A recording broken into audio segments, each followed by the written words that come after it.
સુરતમાં સ્વચ્છતાના સાધનોમાં એસએમસીએ કૌભાંડ આચર્યો હોવાનો આક્ષેપ કરવામાં આવ્યો છે. સુરત મહાનગરપાલિકા સ્વચ્છતામાં સમગ્ર દેશમાં પ્રથમ સ્થાને રહે છે, તો શહેરને સ્વચ્છ રાખવા માટે પાલિકા કરોડો રૂપિયાનો ખર્ચ કરી રહી છે, જે અંતર્ગત વધુ આધુનિક સાધનો લાવી અને શહેરને સ્વચ્છ રાખવાના હેતુથી નવી ખરીદી પણ કરી રહ્યું છે. સુરત મહાનગરપાલિકા દ્વારા નવા 16 મિકેનિકલ સ્વીપર મશીન ખરીદવા તેમજ ઓપરેશન અને મેન્ટેનન્સ બાબતે ગેરરીતિની આશંકા જતા પૂર્વ કોર્પોરેટર વિજય પાંછેરિયાએ સુરત પાલિકાને લીગલ નોટિસ પાઠવી હતી, જેનાથી સમગ્ર પાલિકામાં ચર્ચાનો વિષય બન્યો હતો. તો કોર્પોરેશનમાં દર વર્ષે હજારો કરોડની સાધનોની ખરીદી થતી હોય છે. ઘણા કિસ્સામાં ખરીદીને લઈ અને સ્વાભાવિક રીતે જ શંકા ઉપસ્થિત થતી હોય છે. એક ચોક્કસ પ્રક્રિયા અંતર્ગત જ કોર્પોરેશન ખરીદી કરી શકે છે.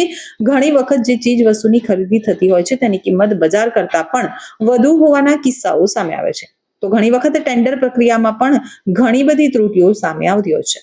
ફરી એકવાર સુરત મહાનગરપાલિકામાં કરોડો રૂપિયાના મશીનની ખરીદી કર્યા બાદ તેના મેન્ટેનન્સ પાછળ રૂપિયા 204 કરોડનો ખર્ચ 10 વર્ષ માટે કરવાનો છે.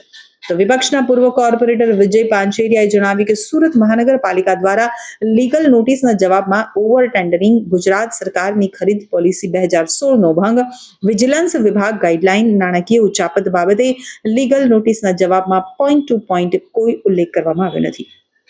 જે પણ એક મુદ્દો ગંભીર છે, તો ટેકનિકલ બિડમાં કોન્ટ્રાક્ટરની જવાબદારી બાબતે ઉઠાવેલ પ્રશ્નો જેવા કે 280 દિવસ જ કેમ સફાઈ કામગીરી કરવી, કોઈ પણ પ્રકારનો અકસ્માત થાય, ડસ્ટના વજન બાબતે મિકેનિકલ સ્વીપર મશીનના 12 કલાકની ફરજિયાત કામગીરી, જીપીએસ ટ્રેકિંગ સિસ્ટમ મુજબ નાણાકીય ચૂકવણી કેમ ન કરવી વગેરે બાબતે લીગલ નોટિસના જવાબમાં ક્યાંય ઉલ્લેખ કરવામાં આવ્યો નથી.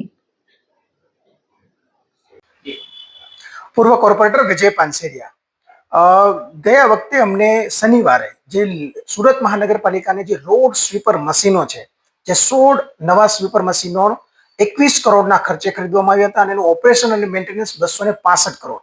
આ બાબતે થયેલી ગેરરીતિ બાબતે એક લીગલ નોટિસ સુરત મહાનગરપાલિકાના કમિશનરશ્રી અને ગુજરાત સરકારના શહેરી વિકાસ સચિવશ્રીને મોકલવામાં આવી હતી.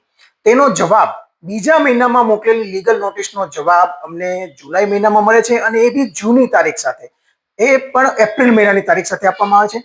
અને લીગલ નોટિસમાં અમે જે મુદ્દાઓ ટાંક્યા હતા કે ભાઈ જે મશીન ખરીદવામાં આવ્યું છે એ શા માટે ડાયરેક્ટ કંપની કે ડીલર પાસેથી ન ખરીદી અને કોઈ કોન્ટ્રાક્ટર પાસેથી ખરીદવામાં, જેને કોઈ પણ પ્રકારનો અનુભવ નથી. બીજું, ઓપરેશન અને મેન્ટેનન્સનો ખર્ચ 21 કરોડની સામે 265 કરોડ 10 વર્ષમાં કઈ રીતે હોઈ શકે, તે સંદર્ભે સવાલો ઉઠાવ્યા હતા. અને જ્યારે પણ પેમેન્ટ કરવામાં આવે છે ત્યારે જીપીએસ સિસ્ટમનો ઉપયોગ ન કરી અને ડાયરેક્ટ મેન્યુઅલી કરવામાં આવે છે.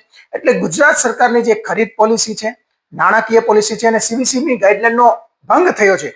આ મુદ્દાઓ ટાંકીને અમે જવાબ માંગ્યો હતો, પરંતુ જે લીગલ નોટિસનો જવાબ પ્રોપર વે, સ્પષ્ટ અને જે મુદ્દાસર હોવો જોઈએ ન હતો, ગોળ જવાબ હતો, કોઈ પણ પ્રકારના ક્લોઝને ટાંક્યા વગરનો હતો.